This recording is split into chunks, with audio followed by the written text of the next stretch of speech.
At 7:45 a.m., Captain Emma Lawson walked across the tarmac at Nellis Air Force Base, her boots clicking in rhythm with the rising desert heat.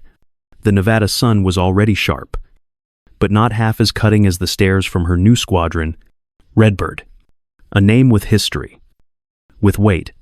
But today, it felt like a joke she hadn't been let in on. Emma had flown a -10 seconds over Kandahar, -16 seconds in Syria, and led 2 successful combat missions that were still studied at Maxwell. She had the medals, the commendations, and the scars to prove it. But none of that seemed to matter here. Her new ride sat alone near the edge of the flight line, a faded, scrappy jet that looked like it hadn't seen air since the Cold War, some kind of experimental airframe, patched with mismatched panels and black box avionics that nobody claimed to understand. They called it the Ghost Dumpster. The nickname had started as a mutter during her welcome briefing, but by 12:15 p.m., it was a full-blown joke in the hangar bay. Someone taped a cartoon trash can on her locker. Another left a rusted bolt and a sticky note that read, "One spare part for your beast." Emma never said a word.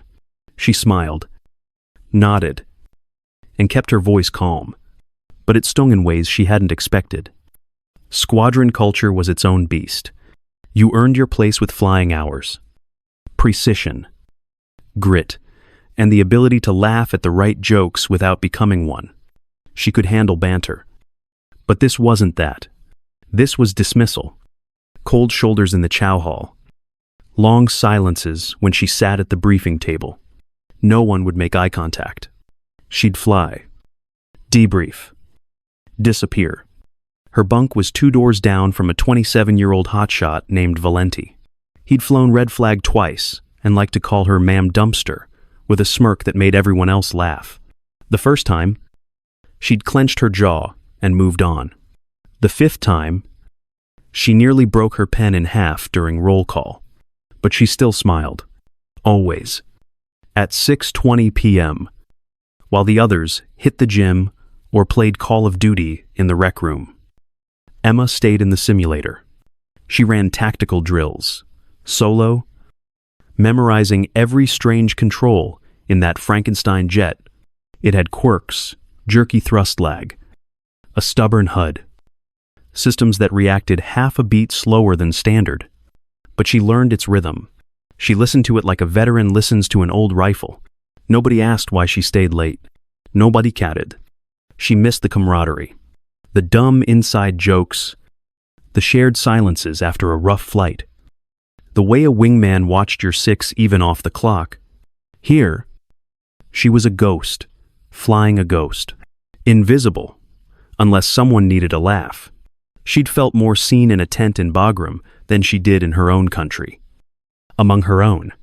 She thought about walking into the CO's office and asking for a reassignment. But she didn't. Not because she had something to prove, at least that's what she told herself. It was because deep down, she knew something was off. That jet wasn't garbage. It was built for something different, and someone wanted her in it. Still, at 9:05 p.m., as she lay on the thin mattress with her flight suit half unzipped, Emma stared at the ceiling and let the quiet press into her chest. The laughter from the hallway barely reached her room, but it echoed just enough to remind her where she stood, or didn't. She didn't cry. She hadn't in years, but her hands curled tight under the blanket, and her shoulders stayed tense long after the base quieted down. Somewhere under the layers of discipline and calm, a flicker of anger fought with the ache of being unwanted. She told herself to give it time, prove it in the sky. That was how she'd always done it. Let them laugh. She'd be ready when it counted. And when that day came, they wouldn't be laughing. At 5:40 a.m., Emma received the call. The voice on the other end was clipped and calm, instructing her to report to Building 17. Lower level. Room 3C. No detalles.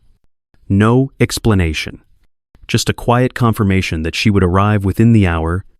By 6:25 a.m., she stood outside the reinforced steel door, flanked by a security officer who checked her credentials twice before leading her inside.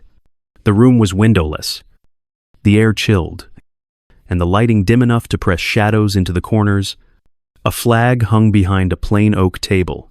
The man waiting was General Robert Hayes, Deputy Director of Special Programs, wearing a starched uniform and the kind of stillness that only came with decades in black-budget work. Emma came to attention. He didn't ask her to sit right away. Instead, he placed a sealed manila folder on the table, marked Top Secret, SAR. A red SF-312 non-disclosure agreement sat beside it, already prepared with her name and clearance level typed clean across the top. She didn't ask questions. She read, signed, and dated the form without hesitation. Hayes nodded once, then slid the folder toward her. She opened it slowly.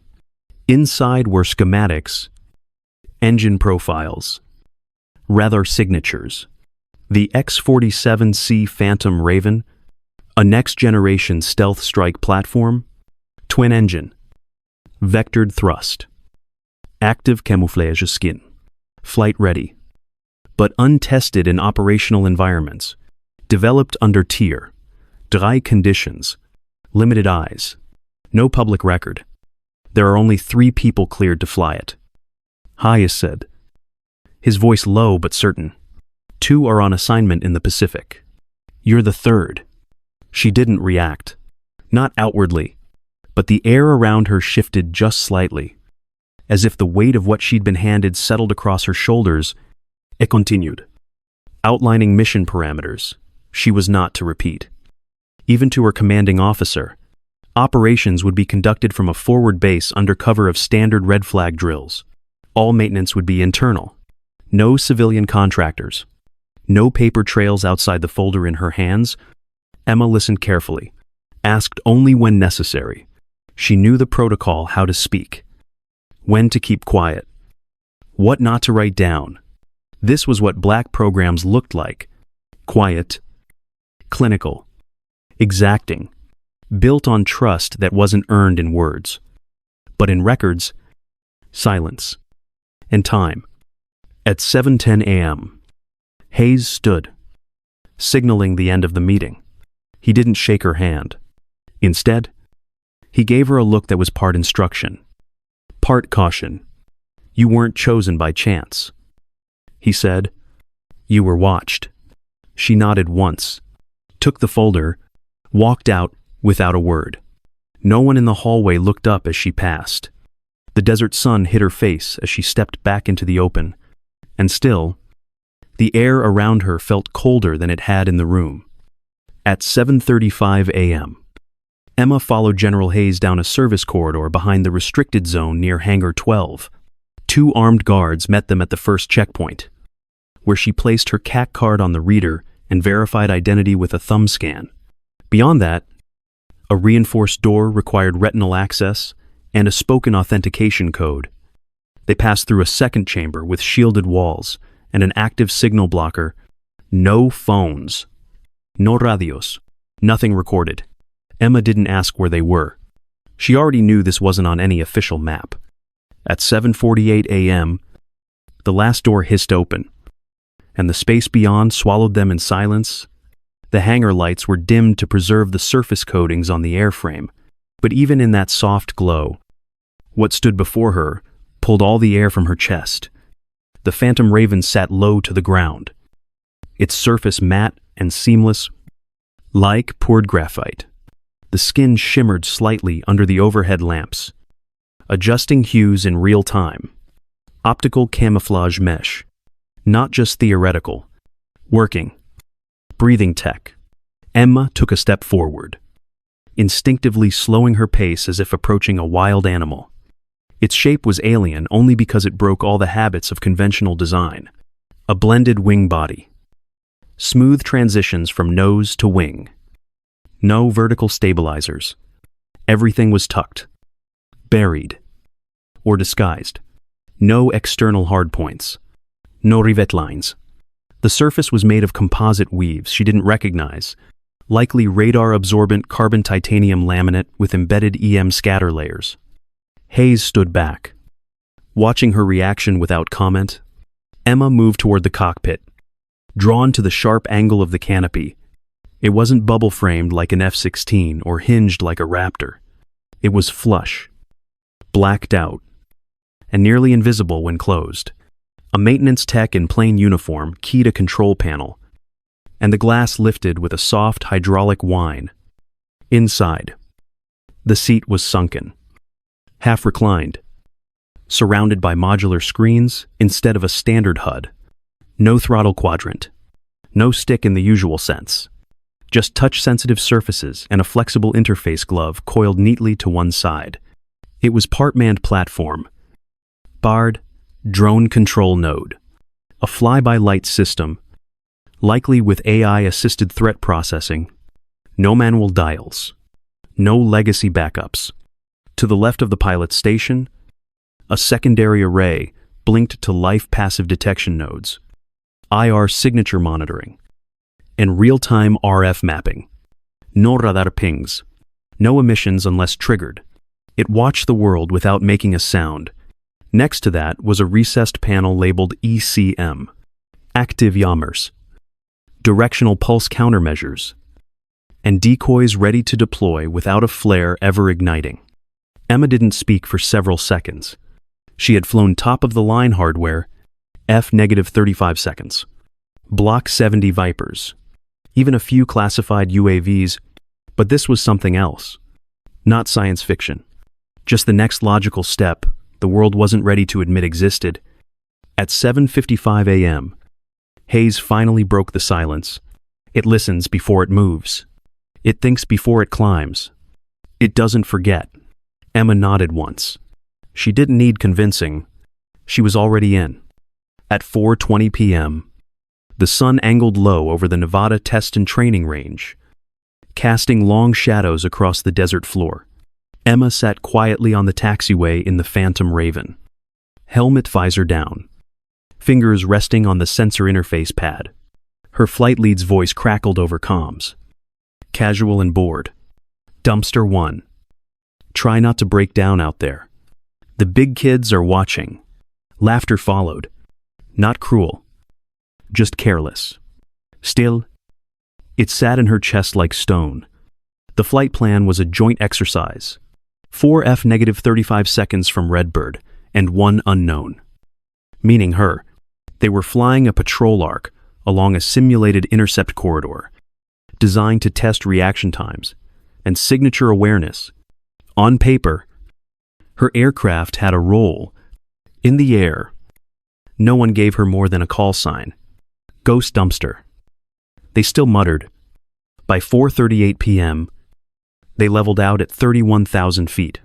Flight lead, Captain Valenti, called a basic spread formation.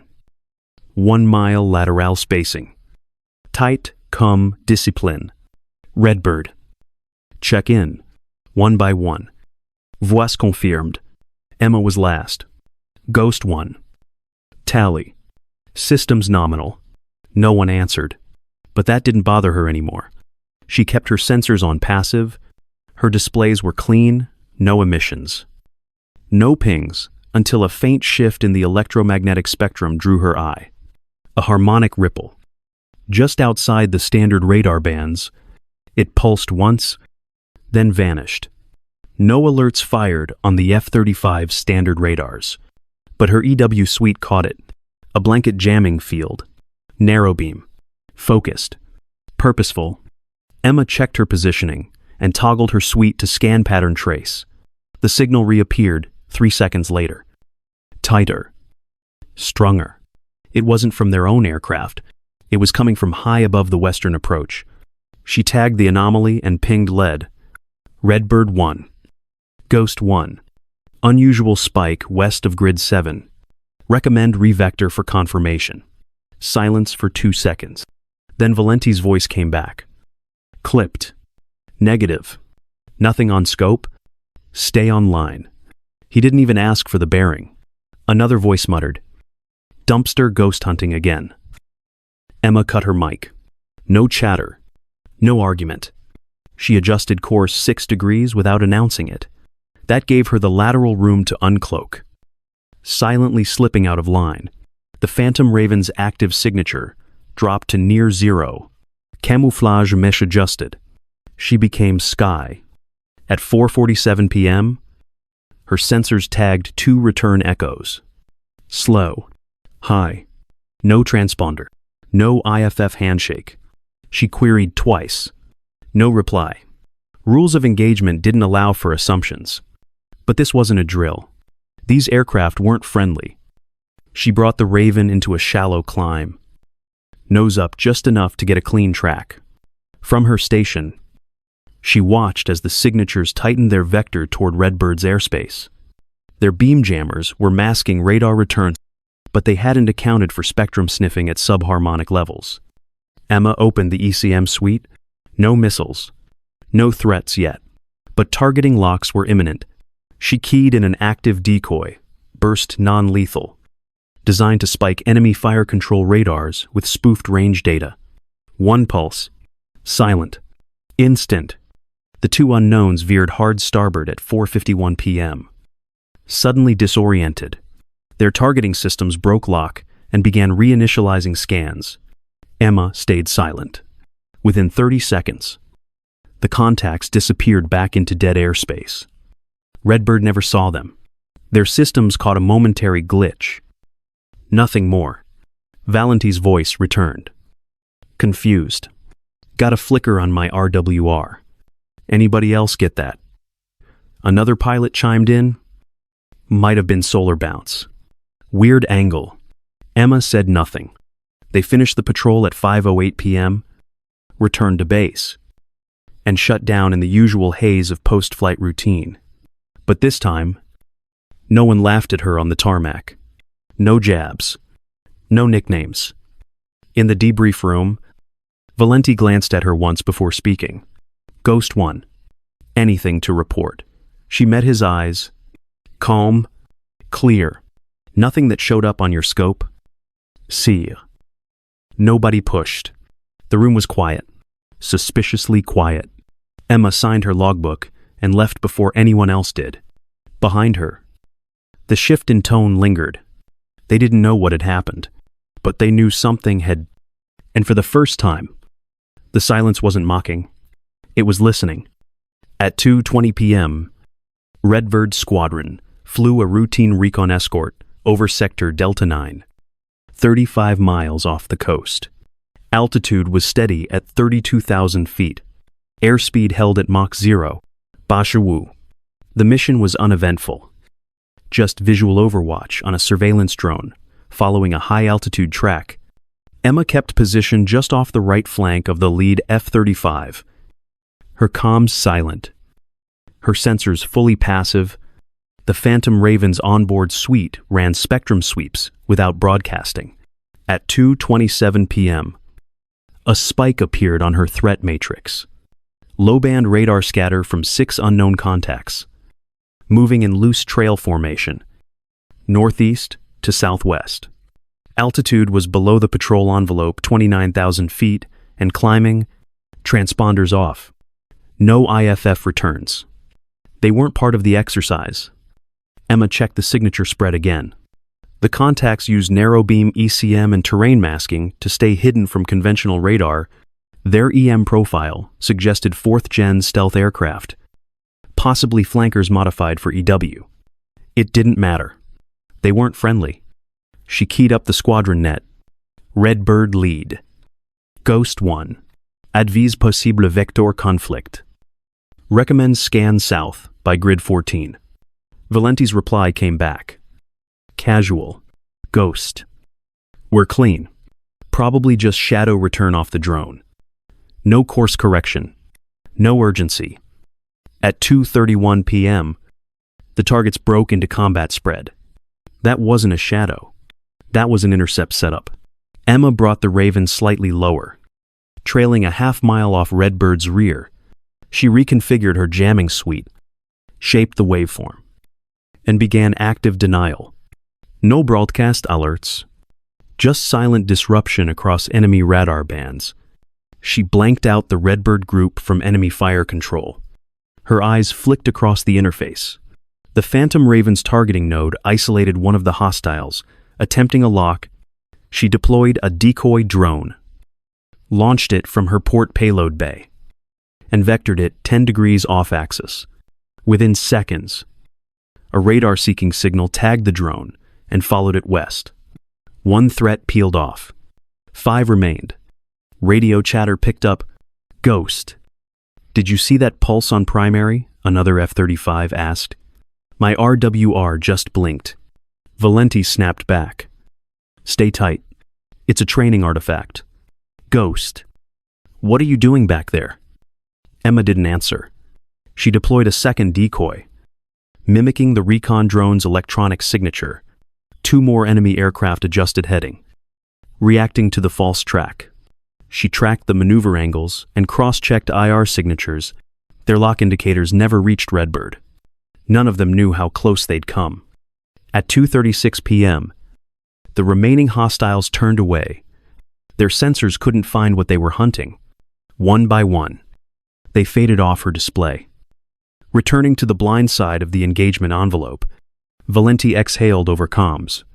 "RWR's clear now. Weird glitch." Another pilot added, "Yeah, maybe sunspot noise. Nothing on my end anymore." Emma adjusted her altitude and slipped back into formation, her ECM cooling down to standby. "Ghost 1. Status," Valenti asked after a pause. "All systems nominal," she said. That was all. At 2:52 p.m., they landed without incident. On the tarmac, no one laughed. No shoulder taps. Just quick glances. In the debrief room, they reviewed logs. Nothing unusual showed up. The F-35 seconds had clean tapes. But the intel team flagged something odd in the drone's rear data, a spike of jammer interference, never traced. No one mentioned it out loud. Emma kept her folder closed. She didn't need to explain. She didn't need credit. She only needed them alive. At 3:04 p.m., Redbird lead called for a systems check. Emma didn't respond. Her Phantom Raven had vanished from every screen. No radar return. No, if. No heat signature. Valenti's voice sharpened. "Ghost 1. Say again. Do you copy still nothing?" In truth, she had dropped to 100 feet AGL. Sweeping low over the terrain at 450 knots in skywalk mode, the flight computer handled contour mapping with millisecond corrections. Her hands rested light on the interface. Every movement deliberate. The active camouflage mesh blended with ground textures in real time. While the airframe's emissions dropped below detection threshold, she skimmed the ridgeline. Nose tucked just enough to bleed signature off radar lobes. The enemy formation held steady on her passive scope. Moving in loose trail near the eastern border, they didn't see her coming. Their sensors looked up. She was below them, inside the noise. At 3:07 p.m., she began electronic disruption. Her jammer pod pulsed on a precise frequency spread, just enough to distort their data links. Then she activated the GhostNet suite. It injected false return signals into their targeting systems, tricking their HUDs into showing phantom threats in every direction. 1 aircraft broke off. Then another. Their spacing collapsed. No comms. No formation integrity. Emma surged through their perimeter in a diagonal climb. Barely a flicker on the spectrum. She was a shadow moving through confusion. Inside the cockpit, she toggled her threat management display. Watching the enemy radar beams twist and hunt, none could find her. None could lock. She launched 0 weapons. Just deception, timing, and control. By 3:10 p.m., the formation scattered. 1 turned north. 2 dropped altitude. The rest pulled hard east, retreating into non-operational airspace. No alarms were raised on Redbird's channel. They thought the threat had never gotten close. Emma stayed low, sweeping west. Her systems cooled, her profile flattened. The Raven hummed quiet and clean. At 3:15 p.m., she climbed back above the horizon line. Her IFF returned, The Phantom Raven blinked back onto Redbird's screens like a ghost reborn. No fanfare. No explanation. Only one voice broke the silence. Ghost 1. Where the hell did you go? Emma leveled out. Her voice came steady. Had to stretch my wings. All threats cleared. At 900 a.m., the squadron assembled in the secure briefing room under Building 2, badges scanned, and phones locked away. The air was still. No one said much. Some thought it was just another mission recap. But the presence of 2 Pentagon suits and an intel officer from Fort Meade said otherwise. Emma sat near the back, hands folded. Her flight suit was clean, no rank on display beyond what was stitched to her chest. She hadn't been told what was coming, but she had a feeling. General Hayes entered at 9:12 a.m., walking straight to the podium with no ceremony.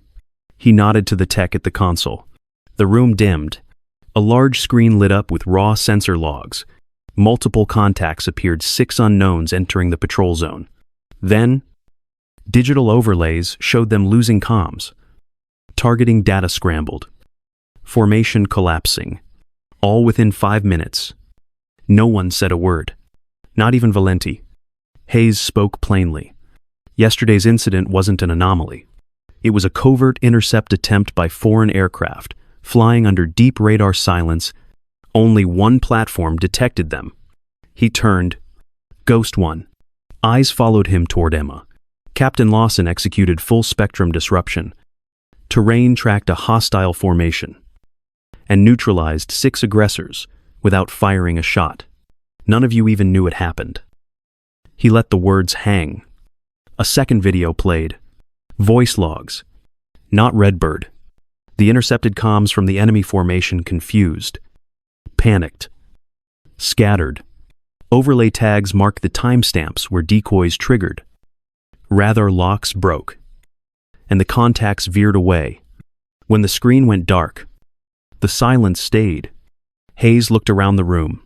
Some of you questioned why a combat veteran with 22 years of service was assigned to a test airframe.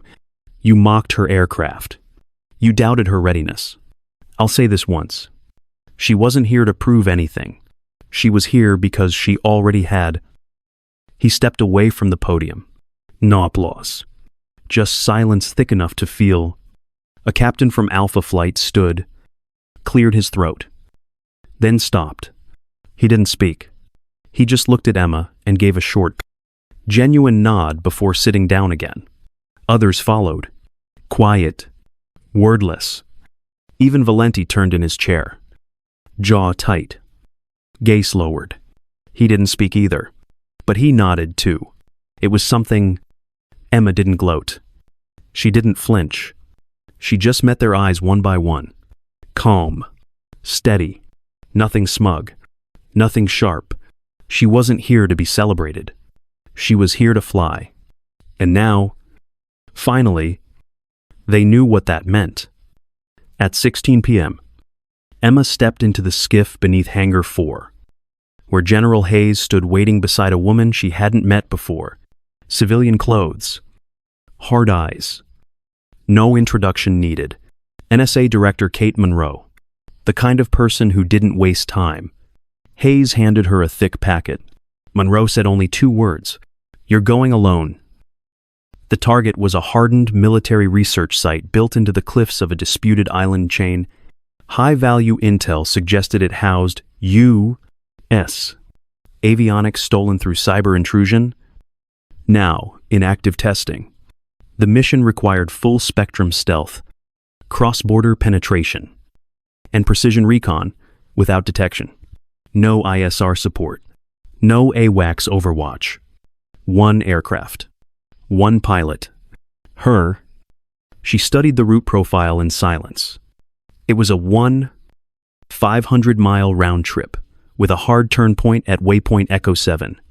Flight planning required terrain following ingress, nap of the Earth masking, and full MCON from liftoff to return. Fuel was tight. She'd fly internal tanks only. No drop tanks. Nothing that left a silhouette. The Phantom Raven would carry only what she needed, passive SIGINT pods. a single EW countermeasures cartridge, and 2 decoy drones for exfiltration if needed. Monroe laid out the contingency. If the facility's command array was exposed and vulnerable, Emma was cleared to disable it electronically using pulse interference. No trace. No damage that revealed U.S. involvement. If the shot wasn't clean, she was to extract without contact. This wasn't combat. It was denial with deniability. At 8:45 p.m., Emma sat alone in her quarters.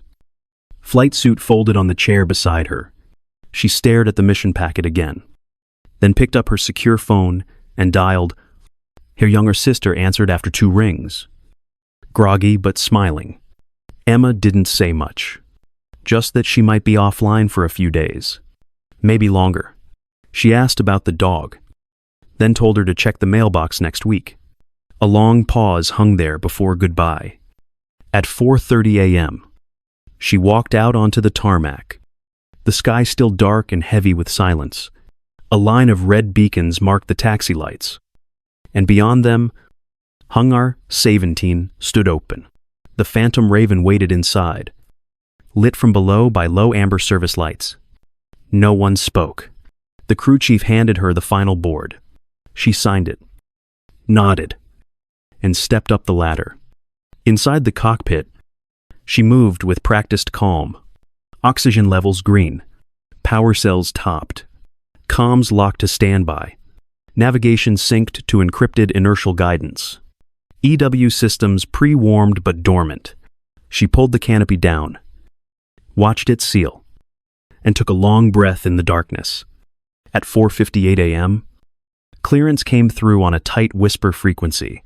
One line, Ghost 1. You're cleared for silent departure. Godspeed.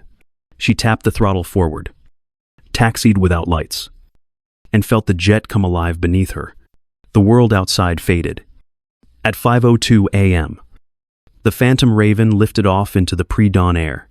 No contrail. No noise above ambient wind. The jet climbed into the black, disappearing into a mission no one would ever see. She was invisible again, but this time, not alone. This time, the mission was hers.